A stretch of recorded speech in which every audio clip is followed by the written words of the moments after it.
Felicidades a mi querido amigo Alex. Antes de que empezáramos la tefilá hablábamos con tu abuelo acerca del tiempo. Si hubiese sabido que iba a llover así, preparaba una prédica acerca del diluvio. Aunque estamos un poco lejos, ¿no? Ya en la trama del relato. Así que para ponerlos en tema, hoy que empezamos un nuevo libro de la Torá, el cuarto libro de la Torá, Sefer Bamidbar, primero una breve historia. O a decir verdad, no tan breve. Hoy no tuve terapia esta semana, así que tuve que buscar otro motivo, otro tema. Pero como siempre, Israel nos convoca y nos llama. Los chicos de UOPES, con quienes estamos planificando un viaje de acá a un año y monedas, lo saben. Miren, saben que yo estudié en la universidad en Israel y me acuerdo el primer día que entré al aula, había una mujer, una chica joven sentada ahí, sola. Había llegado la primera, ya tenía todos sus libros y cuadernos listos sobre la mesa semicircular sobre la que estudiábamos. Se llamaba Ilá, o acaso se llamaba Adás. Intenté recordar el nombre a ciencia cierta, pero no lo logré. Lo que sí recuerdo es que llevaba el pelo ensortijado, tenía unos rulos bien formados que caían solo de un lado al mejor estilo israelí, ¿saben? Tenía el ceño fruncido, un gesto, una mirada penetrante, inquisitiva, y una sonrisa en ciernes, una media sonrisa que siempre estaba dibujada en su cara. Y aunque éramos solo nosotros dos en aquel momento en el aula, me senté lejos, a unos bancos de distancia. Siempre fui, aunque algunos quizás no lo saben o no lo crean, siempre fui algo pudoroso. Con el correr del tiempo resultó que ella era una alumna aplicada y brillante. Siempre tenía un comentario inteligente, una palabra implacable que descolocaba a los profesores y a los alumnos por igual. Y a medida que transcurría la cursada, yo, algo vacilante y temeroso, muy de a poco me iba acomodando un banquito más cerca de ella. Y un día en una clase de Tanaj noté que ella tenía una edición de la Biblia hebrea que era distinta, como ella, a la de todos. Noté un libro grande, gordo, de tapa roja. Noté que las letras dentro no tenían la forma clásica de la tipografía de imprenta, sino que más bien parecían letras más dóciles, más plásticas, como si fueran letras manuscritas. Pensé que quizás era una edición antigua del Tanaj, o acaso un Tanaj heredado de sus abuelos, bisabuelos, vaya uno a saber. La cuestión es que cuánto misterio rodeaba a esta Ilá, o acaso a Adás. Y eso me encantaba. Yo estaba cautivado, embelesado por ese aura reservada que le envolvía.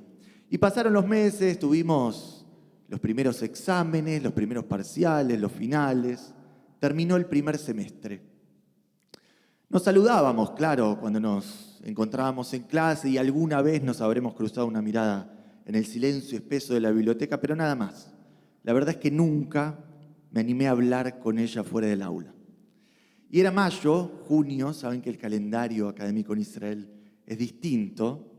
Ya empezaba a despuntar el verano israelí y salimos de vacaciones, por lo que naturalmente no la vi por unos largos meses. Se me hicieron largos, ¿no? Saben, el enamoramiento es así. Cuanto menos uno ve a la persona que ama, la melancolía, la remembranza hace que todo se torne más intenso, más romántico. Así que resolví en las vacaciones que cuando volviéramos a clases iba a hablar con ella. Así que, ¿qué hice? El primer día fui yo el que llegó temprano, me acomodé primero en uno de los bancos cercanos a donde ella solía sentarse y a los pocos minutos, finalmente, la vi entrar con ese aire misteriosamente radiante como siempre, pero con algunas diferencias. Noté que en su mano izquierda llevaba un anillo de plata, brillante, refulgente, y en lugar de esa media sonrisa que siempre llevaba en la cara, una panza de unos 4 meses más o menos. ¿Qué se va a hacer? Pasaron los años, terminamos la carrera y de a poco, como nos pasó a todos, tuve que aprender a olvidarla, como uno olvida esos amores idílicos de la juventud. Pero un día, su imagen volvió a mi mente. Estaba paseando por una librería de usados en Jerusalén, a propósito de Yom Yerushalayim, que conmemoramos hoy. Y estaba en la sección de Tanaj. Y vi de pronto un libro de tapa roja, como ese que ella usaba en nuestras clases. Lo abrí y descubrí que ese libro que ella usaba era en realidad una edición del Tanaj, una edición académica, basada en un viejo manuscrito de hace, escuchen bien, 1000 años. Un manuscrito del siglo X y que es conocido como Keter Yerushalayim, la corona de Jerusalén, en su traducción al español. Y descubrí que aquel manuscrito que yo no conocía es el más famoso de todos los manuscritos del Tanaj, porque es la versión más cuidada desde la sintaxis, desde la gramática, es el texto mejor curado, más sofisticado, más correcto, digamos. Y hasta dicen algunos que este manuscrito, el código de Yerushalayim, la corona de Yerushalayim, fue escrito de puño y letra por un tal Moshe ben Asher. No sé si a alguien acá le suena el nombre. Moshe ben Asher fue uno de los encargados de diseñar, de pergeniar lo que nosotros conocemos en hebreo como los teamim. ¿Saben lo que son los teamim, no? ¿Saben, chicos, cuando nos vamos de Mahané, leemos la Torá y no la leemos en prosa, sino que la entonamos, la declamamos con una melodía, con nuances específicos que dan cuenta, ¿no?, de la sintaxis, del orden interno del texto, sus sutilezas, sus puntos, sus comas, sus pausas, su estructura interna. Los teamim los inventó Moshe ben Asher, aparentemente el mismo que redactó este manuscrito que Hilá, o acaso Adás, utilizaba para estudiar. ¿Y por qué les cuento todo esto? Se los cuento porque hace unos días leí una nota en el diario Haaretz, el día miércoles. Un magnate norteamericano, Alfred Moses es su nombre, compró otro manuscrito similar del Tanaj en una subasta en Nueva York. Ese manuscrito se llama no Keter Yerushalayim, no es la corona de Yerushalayim, sino se llama Keter Sazón, tiene un nombre parecido, la corona de Sazón, el códice de Sazón. ¿Saben por cuánto dinero lo compró? Leíste la nota en Haaretz vos. ¿Por cuánto lo compró? ¿Te acordás? Si les pido que adivinen, no van a acertar, no se lo imaginarían jamás. 38 millones de dólares pagó por este manuscrito. Lo que algunos clubes pagan por jugadores de fútbol, por Messi, por Di María, este hombre lo invirtió en un manuscrito antiguo del Tanaj. No les voy a pedir que hagan la cuenta de cuánto equivaldría esto al valor del dólar hoy en pesos, pero lo que sí les voy a pedir es que escuchen por qué este hombre estuvo dispuesto a invertir una suma tan cuantiosa en esta edición del Tanaj. Resulta que aquel manuscrito, ¿se acuerdan el manuscrito del cual estudiaba Hilá, conocido como Keter Yerushalayim? En realidad sí es un texto muy fiel, muy bien curado del Tanaj, pero está incompleto. Es un texto muy fragmentario, porque muchas de sus hojas y de los libros del Tanaj que hay en él se perdieron, o mejor dicho, fueron quemados, se incineraron y no hace mucho. Les dije que este es un manuscrito que data del siglo X, pero hace poco más de 70 años, en 1947, cuando se declaró la partición de Palestina, este manuscrito estaba siendo custodiado en una sinagoga de Siria, en la ciudad de Alepo. Y cuando se declaró la partición de Palestina, la población local inició una serie de ataques virulentos sobre la población judía de Alepo. Incendió parte de su patrimonio, de sus propiedades y sinagogas. y la sinagoga donde yacía este manuscrito fue incendiada y con él se quemó y se perdió buena parte de este manuscrito. Pero resulta que se descubrió que el otro manuscrito, el que compró este hombre por $38 millones, Keter Sazón, fue copiado de aquel que escribió Ben Ayer, el inventor de los Teamim. Fue copiado de aquel del cual estudiaba mi compañera Hilá. Y a diferencia del anterior, preserva todo el texto completo, intacto, los 24 libros del Tanaj. No me estoy equivocando, ¿no? Son 24 libros del Tanaj. ¿Y cómo sabemos que fue transcrito aquel manuscrito?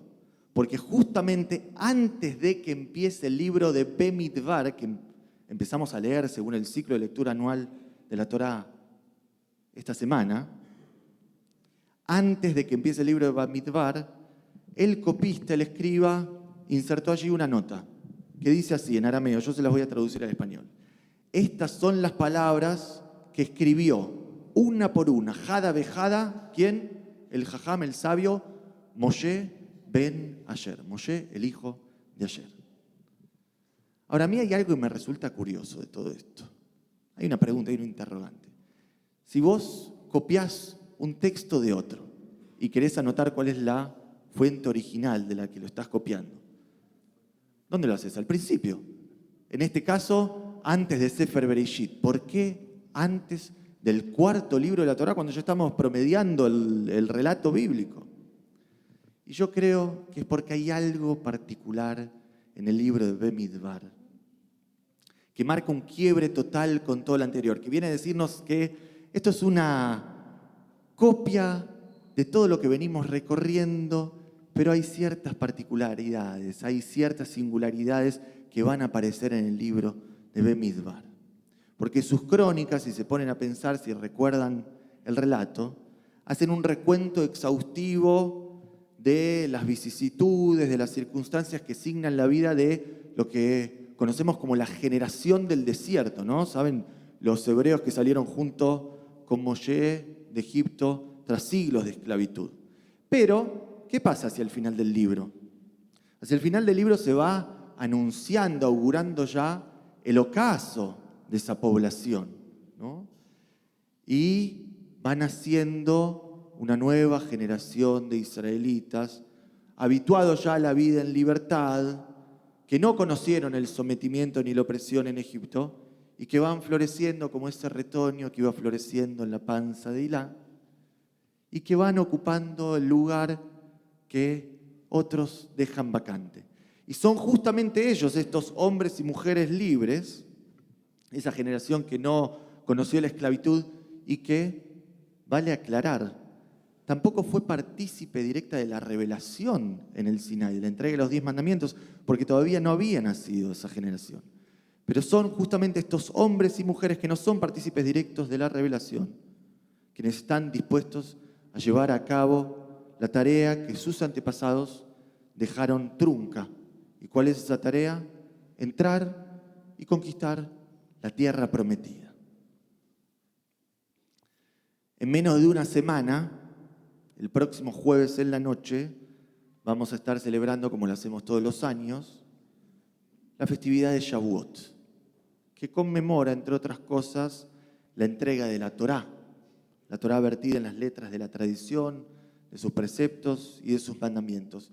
Y al igual que aquella generación de hombres y mujeres que nacen en libertad, nosotros tampoco estuvimos ahí para oír la voz de trueno de Dios manifestarse en el monte Sinai.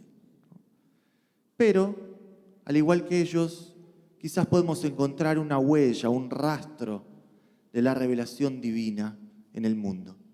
¿Y dónde podemos encontrarla? Sino en el otro, en el rostro de un otro, en el rostro de todas esas otredades que habitan, y ahora voy a decir en particular, este noble suelo, esta noble tierra, que ha sido desmembrada, desguazada, por años, si no décadas, de empobrecimiento, de necesidad, de menesterosidad. Por eso el jueves próximo, cuando finalicemos el servicio de Arbit de Shavuot, ¿Saben lo que vamos a hacer? Vamos a salir a recorrer esta tierra, como nuestros antepasados recorrieron el desierto. Vamos a salir a transitar las calles de la ciudad para hallar ese rastro, ese atisbo de la presencia divina en el rostro del otro, en esas caras que han sido invisibilizadas por la opresión de la marginalidad y del hambre. Y vamos a salir, como nuestros antepasados, blandiendo en una mano el imperativo de equidad que nos exhorta, que nos llama desde lo más profundo de los mandatos de nuestra tradición. Pero en nuestra otra mano vamos a llevar con nosotros algo de comida y un poco de aliento para quienes se ven obligados a vivir en el desamparo total todos los días.